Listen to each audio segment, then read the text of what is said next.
अगर आप भी लेना चाहते हैं देश दुनिया की तमाम जानकारी तो आज ही सब्सक्राइब करें हमारे चैनल को। साथ ही नीचे दिए बेल आइकन को जरूर दबाएं ताकि हर अपडेट आप तक पहुंच सके। नमस्कार, न्यूज़ आप सभी का स्वागत है। केंद्रीय उपभोक्ता मामलों के मंत्री और लोक जनशक्ति पार्टी के संस्थापक नेता रामविलास पासवान का निधन हो गया है। 74 साल की उम्र में पासवान ने दिल्ली के एक अस्पताल में अंतिम सांस ली। पासवान की हाल ही में हृदय की सर्जरी हुई थी। पिछले कुछ समय से पासवान लगातार अस्वस्थ चल रहे थे। पासवान के बेटे चिराग ने आज देर शाम ट्वीट कर जानकारी दी कि उनके पिता का निधन हो गया है। रामविलास पासवान देश के बड़े दलित नेताओं में से एक थे और मुखर आवाज में दलितों के जो मुद्दे हैं वो उठाते थे, और जिस तरीके से उनकी चुनावी जीत का रिकॉर्ड है वो हाजीपुर में देखा था कि किस तरीके से विश्व रिकॉर्ड बना था। इसके अलावा पासवान का एक अनूठा रिकॉर्ड भी है। उन्होंने देश के 6 प्रधानमंत्रियों की कैबिनेट में काम किया।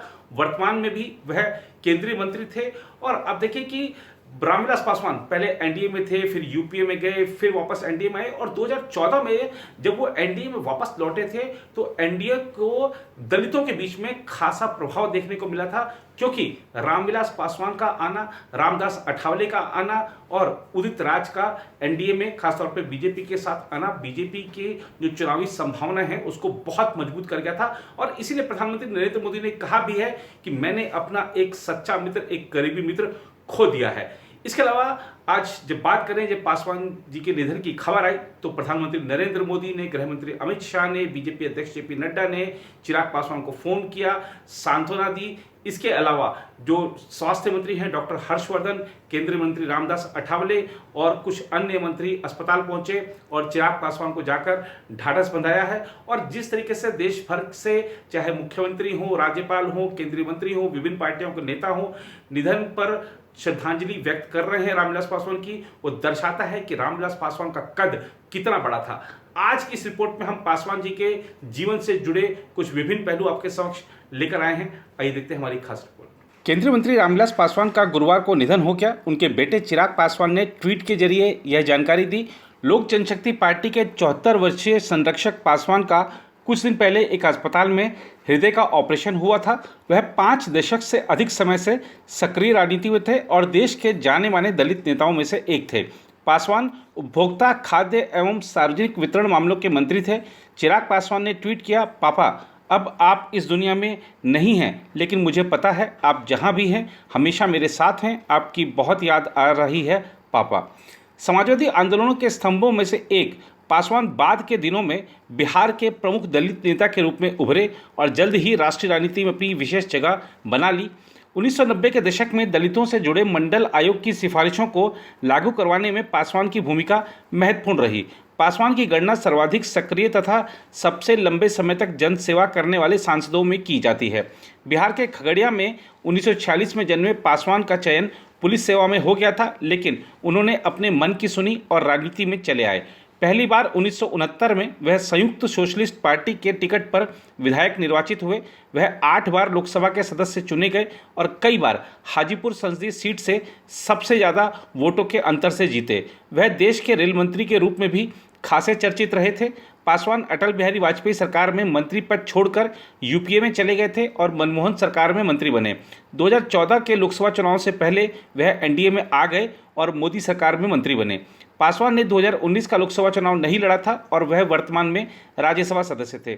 समाज के वंचित तबके से जुड़े लोगों के मुद्दे उठाने में सबसे आगे रहने वाले पासवान जमीनी स्तर के मंझे हुए नेता थे, जिनके संबंध सभी राजनीतिक दलों और गठबंधनों के साथ हमेशा मधुर बने रहे।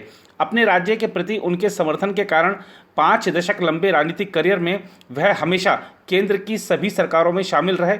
वह 1989 से अपने अंतिम समय तक जनता दल से लेकर कांग्रेस और भाजपा नीति एनडीए जैसी भिन्न और विपरीत विचारधाराओं वाली सरकार का हिस्सा रहे हैं।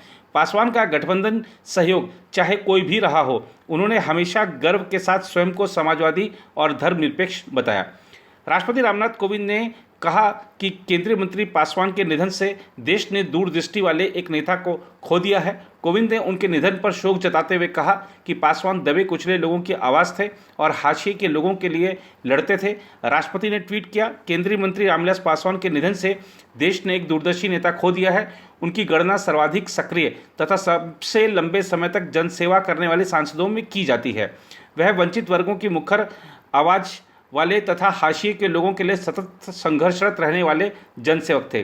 कोविंद ने एक अन्य ट्वीट में कहा, आपातकाल विरोधी आंदोलन के दौरान जयप्रकाश नारायण जैसे दिग्गजों से लोक सेवा की सीख लेने वाले पासवान जी फायरब्रांड समाजवादी के रूप में उभरे। उनका जनता के साथ गहरा जुड़ाव था और वह जनहित के लिए सदा तत्पर रहे। उनके परिवार और समर्थकों के प्रति मेरी गहन शोक संवेदना। प्रधानमंत्री नरेंद्र मोदी ने केंद्रीय मंत्री पासवान के निधन पर गहरा शोक प्रकट करते हुए कहा कि उनके निधन से देश में ऐसा शून्य पैदा हुआ है जो शायद कभी नहीं भरेगा। उन्होंने कहा, रामविलास पासवान जी का निधन मेरी निजी क्षति है। मैंने अपना एक दोस्त, बहुमूल्य सहयोगी और एक ऐसा व्यक्तित्व खो दिया है जो हर गरीब इंसान को सम्मान का जीवन सुनिश्चित करने को लेकर बहुत भावुक थे। कड़ी मेहनत और दृढ़ता से राजनीति में अपनी एक विशेष पहचान बनाने वाले लोक जनशक्ति पार्टी के नेता की सराहना करते हुए प्रधानमंत्री ने कहा कि एक युवा नेता के रूप में पासवान ने आपातकाल के दौरान लोकतंत्र पर हमले और अत्याचार का पुरजोर विरोध किया था। उन्होंने कहा, वह एक उत्कृष्ट सांसद और मंत्री थे जिन्होंने नीतिगत क्षेत्रों में महत्वपूर्ण योगदान दिया। उधर केंद्रीय मंत्री पासवान के निधन पर गहरा शोक प्रकट करते हुए बिहार के मुख्यमंत्री नीतीश कुमार ने कहा कि उनका निधन भारतीय राजनीति के लिए अपूरणीय क्षति है। मुख्यमंत्री ने अपने एक शोक संदेश में कहा, रामविलास पासवान भारतीय राजनीति के बड़े हस्ताक्षर थे। वह प्रखर वक्ता, लोकप्रिय राजनेता, कुशल प्रशासक, मजबूत संगठनकर्ता और बेहद मिलनसार व्यक्तित्व के धनी थे। उन्होंने कहा कि पासवान पहली बार 1969 में बिहार विधानसभा के सदस्य निर्वाचित हुए थे। 1977 में वह पहली बार हाजीपुर लोकसभा सीट के लिए चुने गए थे और उनकी यह जीत विश्व रिकॉर्ड के रूप में दर्ज हुई थी।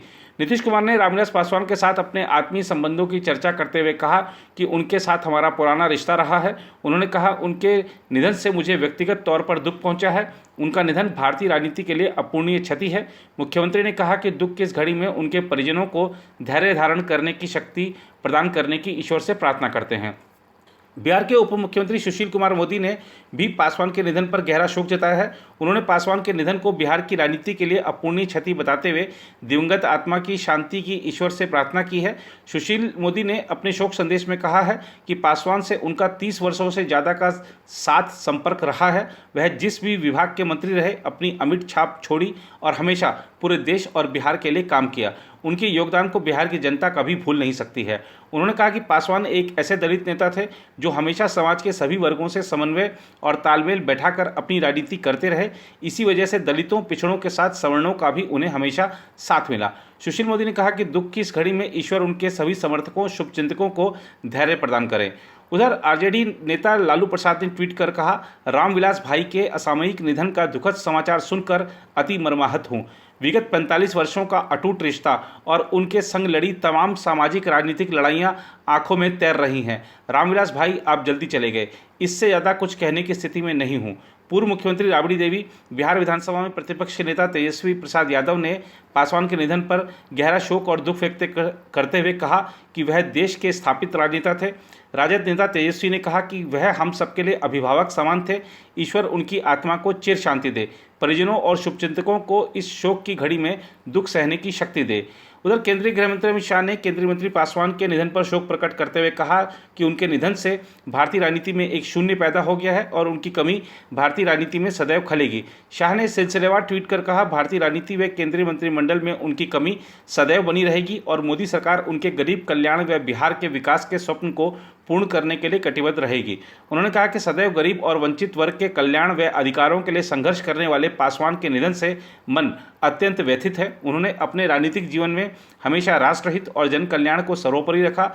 अमित शाह ने कहा, उनके स्वर्गवास से भारतीय राजनीति में एक शून्य उत्पन्न हो गया है।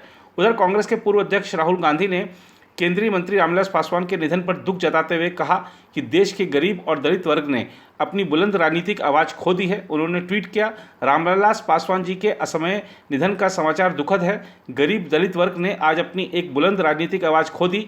उनके परिजनों को मेरी संवेदनाएं। कांग्रेस महासचिव प्रियंका गांधी वाड्रा ने कहा, रामविलास पासवान जी वर्षों से मेरी मां के पड़ोसी रहे और उनके परिवार के साथ हमारा एक निजी रिश्ता था। उनके निधन की सूचना से बेहद दुख हुआ है। चिराग जी और परिवार के समस्त सदस्यों को मेरी गहरी संवेदना। इस दुखद घड़ी में हम आपके साथ हैं। कि रामविलास पासवान जी हम सबके बीच में नहीं रहे, यह दिल को बहुत दुख देने वाली खबर है। वो कुछ दिनों से अस्वस्थ चल रहे थे। सुबह ही मेरी चिराग जी से बात हुई थी और उनके तबीयत के बारे में हमने पूछा था, पर हमें क्या मालूम था कि शाम तक वो हम सबके बीच में नहीं रहेंगे। रामविलास जी गरीबों के, पिछड़ों के, वंचितों के, जो समाज के अंतिम पायदान पे खड़ा व्यक्ति था, उसके लिए हमेशा लड़ने वाले थे। सारा जीवन उन्होंने वंचितों के लिए, पीड़ितों के लिए समर्पित किया। अपने स्वभाव से वह सबको साथ लेकर के चलने वाले नेता थे। मैंने उनको युवा काल से देखा है। मैं जब विश्वविद्यालय में विद्यार्थी था पटना में, तो तब वह विश्वविद्यालय में छात्रों से मिलने आया करते थे। एक फायर ब्रांड लीडर के रूप में हमने देखा था।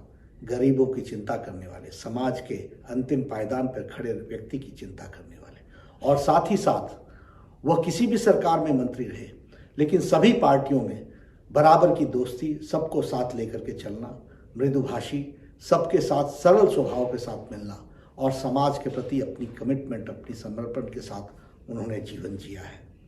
ईश्वर उनकी आत्मा को शांति दे और परिवार को शक्ति दे कि वह इस दुख भरी घड़ी में हिम्मत के साथ खड़े रहें और ईश्वर उनको संबल दे, यही मैं कहूँगा। एक बेहद ही दुखद समाचार है। वो जिंदगी भर दलित, पिछड़े सभी समूहों के लिए लड़ते थे। मंत्रिमंडल में वो बहुत सक्रिय रहते थे। जिंदगी उन्होंने इन्हीं विषयों के लिए खपा दी। एक जिंदा दिल इंसान थे, हमेशा प्रसन्न रहते थे, और ऐसे व्यक्ति अचानक, अभी जो हमारी मंत्रिमंडल की बैठक हुई उसमें भी वो आए थे एक सप्ताह पहले, लेकिन 2 सप्ताह पहले, लेकिन अभी वो चल बसे। बहुत दुखद समाचार है। हमारी भावभीनी श्रद्धांजलि। रामविलास पासवान जी एक वट वृक्ष के रूप में रहे हैं बिहार की राजनीति में। इतना लंबे उनका अनुभव रहा है, राजनीतिक जीवन रहा है। लोगों की आवाज़ को, गरीबों की, वंचितों की, शोषितों की, दलितों की हमेशा उन्होंने उत्थान की बात कही है। हम लोग, पूरा हमारा परिवार रामविलास जी के परिवार के साथ संवेदना प्रकट करता है। इस देश के बड़े ही लोकप्रिय नेता के रूप में, और हम ये कह सकते हैं गरीबों के मसीहा के रूप में थे।